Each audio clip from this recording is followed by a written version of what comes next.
રાજ્યમાં આજે 107 તાલુકાઓમાં મેઘરાજાની બેટિંગ. સૌથી વધુ મહીસાગરના કડાણામાં 3 ઇંચ. 3જી સપ્ટેમ્બરથી ભારે વરસાદની આગાહી.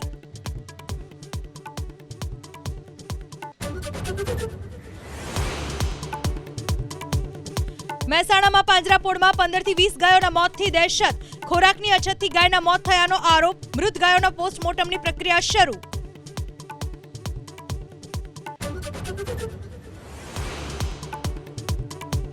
પંચમહાલના ખોજલવાસા ગામમાં દુર્ઘટના. મકાન ધરાશાયી થતા એક મહિલાનું મોત. સરપંચ, મામલતદાર સહિતની ટીમ ઘટના સ્થળે.